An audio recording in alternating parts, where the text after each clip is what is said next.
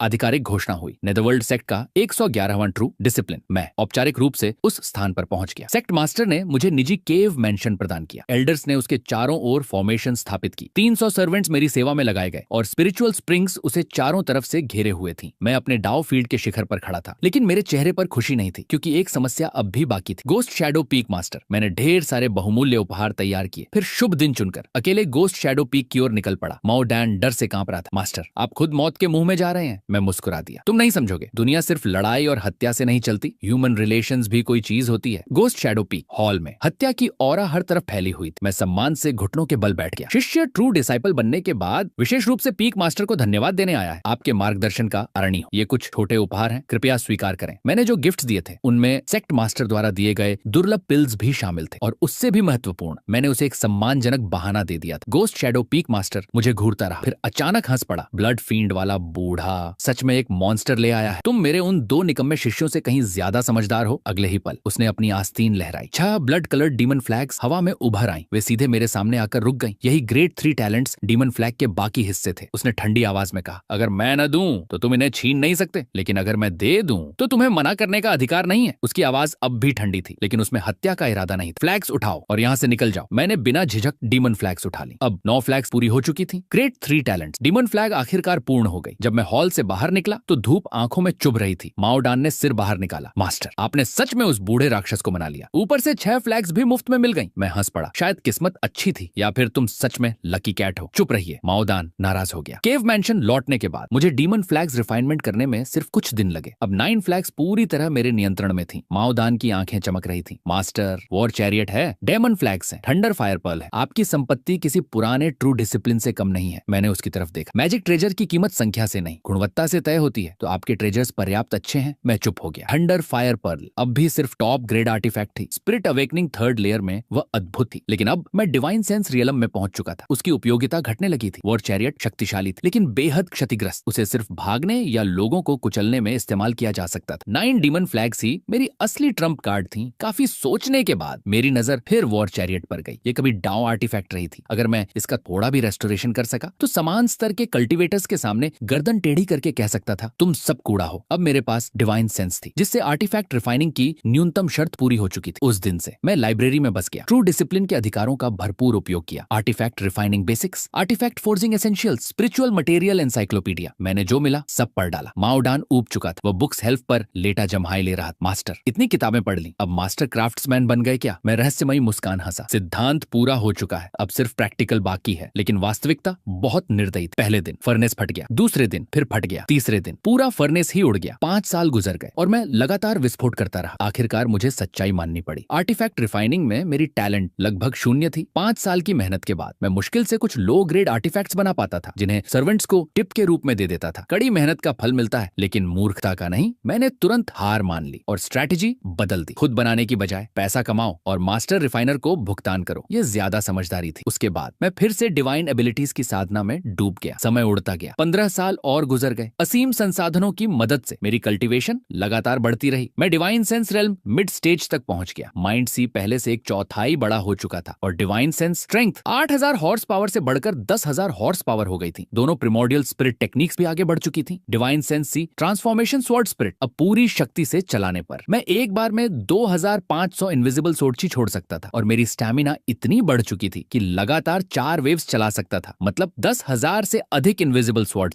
एक ही पल में 100 जांग के दायरे को ढक सकती थी। ये पूरी तरह सैचुरेशन अटैक था, कोई तर्क नहीं, सिर्फ विनाश। उधर great heavenly demon visualisation art भी आगे बढ़ चुकी थी। मेरे माइंड सी में मौजूद हेवनली डीमन प्रिमोर्डियल स्पिरिट अब 10 जांग ऊंची हो चुकी थी। उसका चेहरा बिल्कुल मेरे जैसा था। पीठ पर विशाल पंख थे और डीमन फ्लेम्स लगातार जल रही थी। ये 20 साल स्पिरिट एनलाइटनमेंट कॉन्टिनेंट पर मेरे सबसे आरामदायक वर्ष। कोई पीछा नहीं, कोई षड्यंत्र नहीं, सिर्फ पढ़ना, साधना करना, बिल्ली पालना और कभी कभी फर्नेस उड़ाना। मैं नकली डीमन कल्टीवेटर से ज्यादा एक शांत विद्वान जैसा लगने लगा था। लेकिन आराम की जिंदगी महंगी होती है। एक दिन माओदान हिसाब लेकर आ गया। मास्टर, अगले महीने का अलाउंस अभी नहीं आया। हमारे खाते में सिर्फ 300 मिडिल ग्रेड स्पिरिट स्टोन्स बचे हैं। उसका चेहरा चिंता से भरा था। मैंने पूछा, अगर बचत करें तो 3 महीने और अगर न करें 1 महीना। मैंने लंबी सांस छोड़ी। मैं सचमुच गरीब हो चुका था। हेवनली डीमन वैली से लाया हुआ सारा धन 300 सर्वेंट्स और इस गोल्ड ईटिंग कैट के खर्च में खत्म हो चुका था। डीमन कल्टीवेटर्स के लिए पैसा कमाने का सबसे तेज तरीका था लूटना, मारना और छीनना। लेकिन मेरी आदत हमेशा से सावधान रहने की थी। इसीलिए मैंने दूसरा रास्ता चुना, मिशन हॉल। शायद वहां कोई अच्छा अवसर मिल जाए। मैं हॉल में पहुंचा। चारों तरफ हत्या और इनाम वाले मिशंस लगे थे। मैंने एक नजर डाली और बिना किसी हिचकिचाहट के एक मिशन उठा लिया। तो दोस्तों, यहीं पर आज की कहानी खत्म होती है, लेकिन असली खेल अब शुरू होने वाला है, क्योंकि यांग शुन ने मिशन हॉल से जो मिशन उठाया है वह उसकी जिंदगी को पूरी तरह बदल देगा। अगर आप जानना चाहते हैं कि आगे क्या हुआ, तो इस वीडियो को 1 10,000 लाइक्स और चैनल पर 6,000 सब्सक्राइबर्स पूरे करवाओ। आपका सपोर्ट मिलेगा तो अगला पार्ट बहुत जल्द लेकर आऊं। तब तक के लिए सपोर्ट करते रहो और जुड़े रहो।